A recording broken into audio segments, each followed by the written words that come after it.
Capricorn. Hello, my dear Capricorn. Welcome back sa ating YouTube channel. My name is RJ, your tarot card reader. At ang gagawin po natin ngayon is yung ating daily reading para po ito sa araw ng July 31, 2026. Titingnan po natin kung anong mga eksena, kaganapan at kung ano-ano pa na possible mong makasalubong sa araw na ito. Pero of course, bago po tayo mag-proceed or magpatuloy sa ating reading, ako po muna ay magpapa-thank you. Magpapasalamat po muna ako. So maraming salamat po sa ating mga abangers, sa mga walang sawang naghihintay at nag-aabang ng kanilang mga readings. Thank you very much. Gusto ko rin pong pasalamatan yung ating mga bagong subscribers. Hello my dear, welcome po sa ating channel. I hope po na mag-enjoy po kayo dito sa ating channel and sana yung mga readings na ginagawa natin or ginagawa ko ay nakakatulong po sa inyo or nakakatulong po sa ating lahat. Okay, my dear Capricorn, tingnan natin what is going on sa araw na ito. So, start tayo sa tarot, tapos i-close natin ng oracle. Okay? So, let me see, my dear. What is going on? And I do apologize po sa mga hindi ko pa rin po nare-replyan sa ating private reading as of this moment.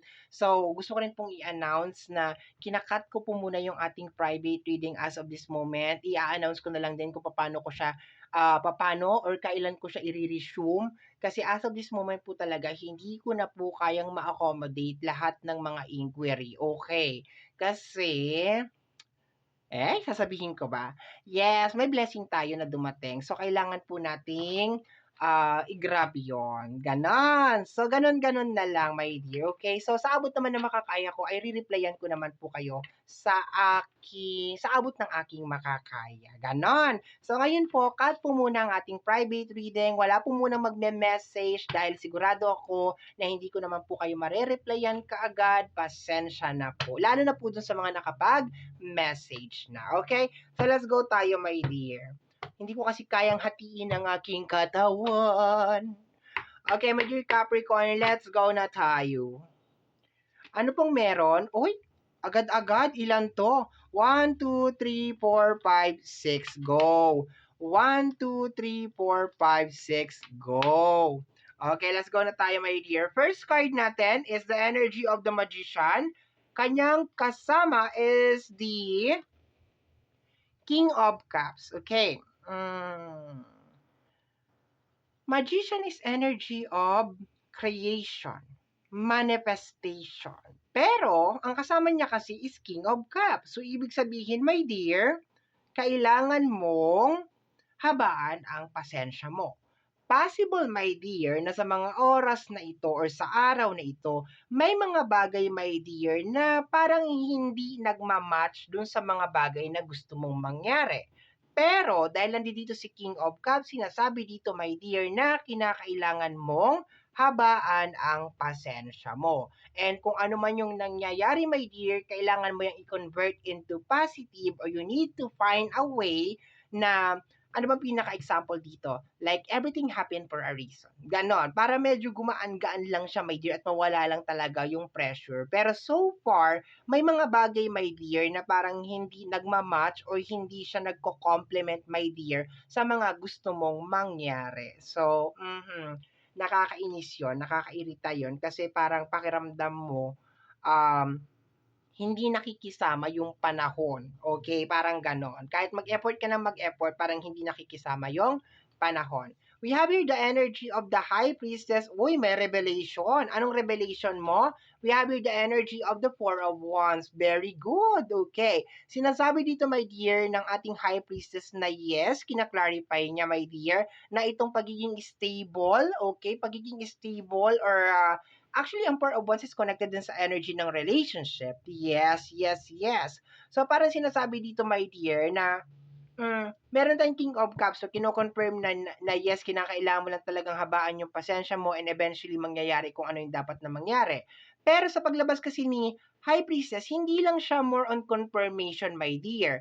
Ang nakukuha ko rin dito is possible na pinapakita din sa'yo, my dear, ngayong araw na 'to kung ano yung mga bagay na kinakailangan mong gawin para ma-reach kung ano man 'tong dapat na ma-reach. Para maabot kung ano yung dapat maabot, gano'n. Kasi si High Priestess is connected sa energy ng, revelation, okay? It's more on inner revelation actually. Next card, meron din something na nangyayari sa loob ng family sa combination ng King of Cups at saka ng Four of Wands. I love yung combination ng Magician at saka ng High Priestess because yes, nire-reveal sa'yo ng ating Magician or ay ng ating High Priestess na yes, you have the capacity to create and to manifest, pero yun nga lang, possible na hindi talaga siya overnight. Like, hindi siya yung abracadabra na parang okay na siya kinabukasan. So, kinakailangan mo talagang i-convert yung mga negative energy into something positive. Okay? We have here the energy of the Ace of Wands. Okay? Ace of Wands is energy of new beginnings and the energy of the High Priestess. Okay? Pakiramdam ko may mga relationship na mabubuo, mayroon mga tao na magbabago, pero parang kinakailangan lang talaga ng matinding tiyaga. Okay. Meron lang parang sabihin natin kung sa loob ng relationship, possible na meron mga makamundo na normal lang naman sa loob ng relationship, mga simpleng hindi pagkakaunawaan, mga away, and hindi ko lang 'to kino-close lang sa relationship. Possible din 'to na mag-resonate sa connection, which is family, friends, and relationship.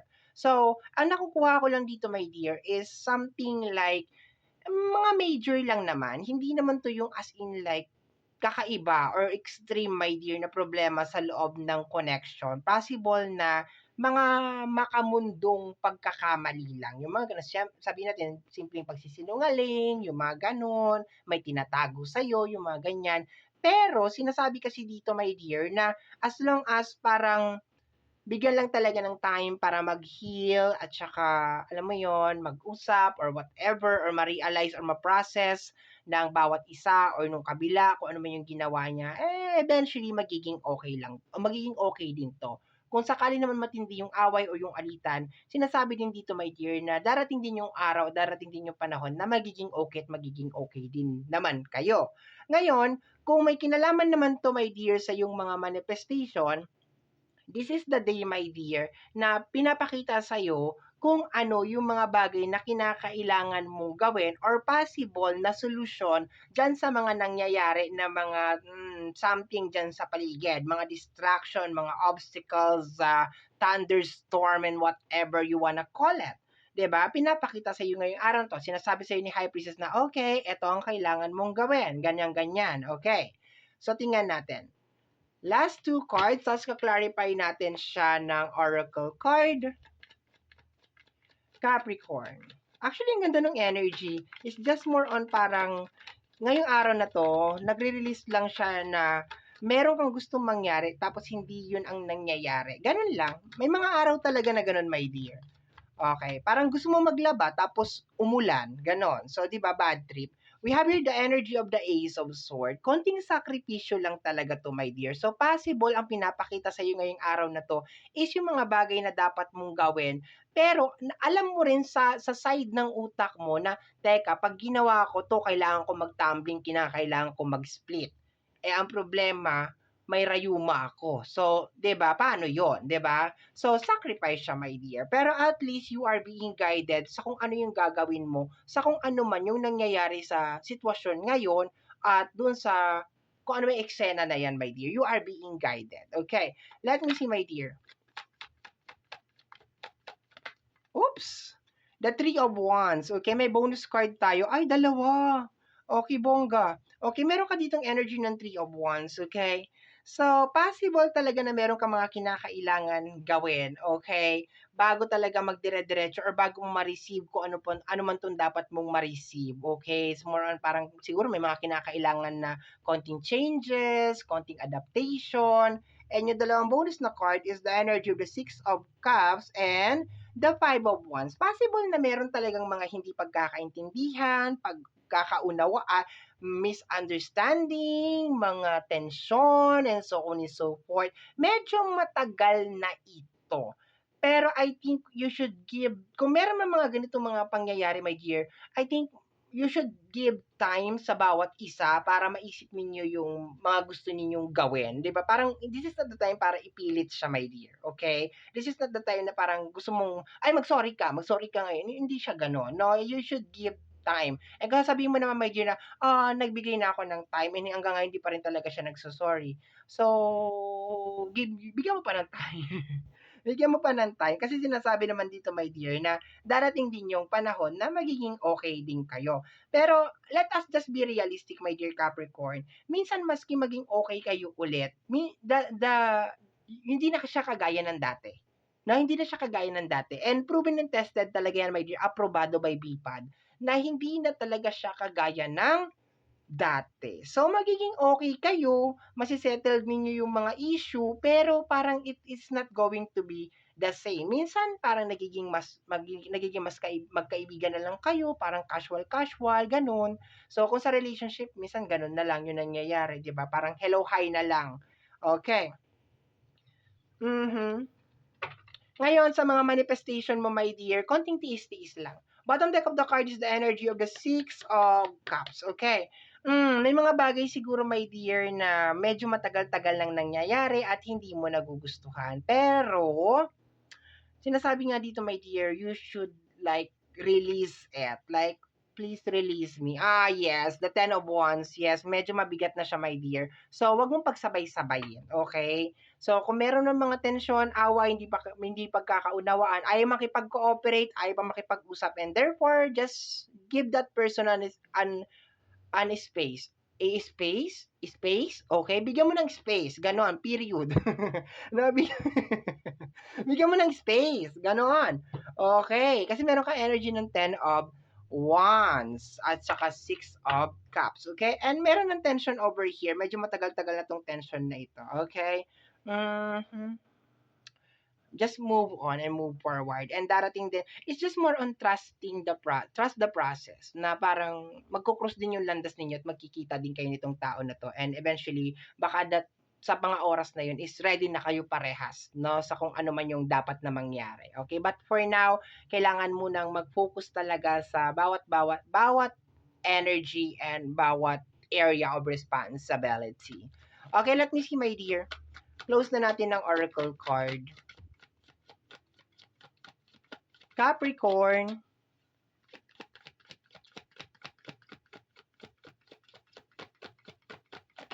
What is this? Trust the sign. Trust the sign. Follow the guidance. Okay? Paying attention to the guidance. Universe is speaking clear. Follow your intuition and message received. Okay, it's more on parang Jesus take the wheel. Parang ganon, no? Para hindi lang masyadong mabigat, my dear. Kasi ang pinaka-highlight naman ngayong araw na to is like hindi mo lang naman nagugustuhan talaga yung mga bagay na nangyayari. So, kung hindi mo nagugustuhan yung mga bagay na nangyayari, and wala din naman tayong magagawa para maayos to kaagad-agad. Ayoko sabihin na hindi siya maayos, pero wala tayong magagawa para maayos siya kaagad. I just think, my dear, na you should like lip it up and ipaubaya mo muna sa ating buong may kapal, my dear, kung ano man yung mga bagay na yan. And you will be receiving a lot of signs, a lot of guidance sa kung ano yung mga bagay na gagawin mo. So, yeah. Tingnan natin, my dear. Next card. Capricorn.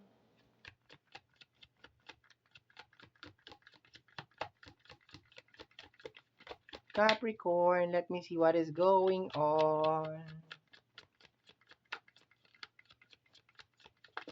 Ito daw. We have here the energy of the cleansing flow. Okay. Mindfulness, preparation, order, completion, and clearing. I can see, my dear, na yeah, I think you should give some space and konting linis-linis, okay? Especially sa yung personal, okay? Sa yung inner, okay? I think medyo ipahinga mo muna kung ano man yung mga dapat na ipahinga. Kasi hindi mo kayang ma-manage lahat 'to. Like, you cannot do this lahat-lahat, my dear. Like, gusto mo magkaayos, gusto mo maayos, wag mong pagsabay-sabayin, my dear, okay? Today is the time, my dear. Today is the day na kinakailangan mo sigurong tingnan kung ano yung mga bagay na kinakailangan mong i-prioritize, and tingnan, my dear, kung ano yung mga bagay na posibleng kinakailangan mo munang bigyan ng time para mag-heal. Like, for example, kung meron mga tao na involved dito sa energy na 'to, maybe we cannot just like force it or pilitin ito na maging okay kaagad-agad. Give time. And sinasabi naman ng card dito, my dear, na darating ang panahon na magko-cross ang landas ninyo at magkikita kayong dalawa and masasabi ninyo sa bawat isa na, "I miss you and I'm sorry." 'Di ba?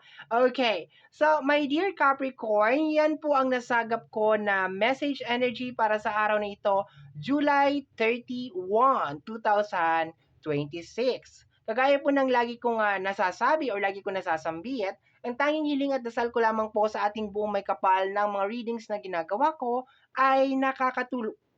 Ano ba yan? Nakakatulong po sana sa ating sa ating lahat. Maraming salamat po. Nasamid ako ng sarili kong laway.